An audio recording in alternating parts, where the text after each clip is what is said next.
ಯಾರಿಗೆಲ್ಲ ಚಪಾತಿ ಗೊತ್ತಿಲ್ಲ, ಬನ್ನಿ ಇವತ್ತು ಚಪಾತಿ ಮಾಡ್ತಾ ಇದ್ದೀವಿ ನಮ್ಮ ಮನೆಯಲ್ಲಿ. ಸ್ಪೆಷಲ್ ರಾಣಿ ಚಪಾತಿ. ಸೊ ಒತ್ತುವ ವಿಧಾನ ನೋಡಿಕೊಳ್ಳಿ. ಇಲ್ಲಿ ಲಟ್ಟಣಿಗೆಯಲ್ಲಿ ಸುತ್ತಬೇಕು, ಅಂದರೆ ಒತ್ತಬೇಕು. ರೌಂಡ್ ಶೇಪಲ್ಲಿ ಬರಬೇಕು. ಅದಕ್ಕೆ ಎಣ್ಣೆಯನ್ನು ಹಚ್ಚಬೇಕು. ನಂತರ ಫೋಲ್ಡ್ ಮಾಡಬೇಕು ಮತ್ತು ಹಿಟ್ಟಿನಲ್ಲಿ ಅಜ್ಜಬೇಕು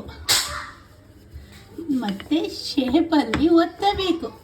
ಶೇಪ್ ಬರಲಿಲ್ಲ ಅಂದರೆ ವಿ ಶೇಪ್ ಮಾಡ್ಕೋಬೋದು. ನನಗೆ ವಿ ಶೇಪೇ ಬರೋದು. ನೆಕ್ಸ್ಟ್ ನೀಟಾಗಿ ಒತ್ತಬೇಕು. 2 ಸಲ ದಬಕಬೇಕು. ನಂತರ ಅದನ್ನು ರೊಟ್ಟಿ ಕಲ್ಲಿಗೆ ಶೇಕ್ ಮಾಡಿ, ಅಂದರೆ ಡ್ಯಾನ್ಸ್ ಮಾಡಿ, ಎಣ್ಣೆ ಹಾಕಿ ಚಪಾತಿ ಹಾಕಬೇಕು. ಅದರ ಮೇಲೆ ಸ್ವಲ್ಪ ಎಣ್ಣೆ ಹಾಕಿ ಸುಡಬೇಕು.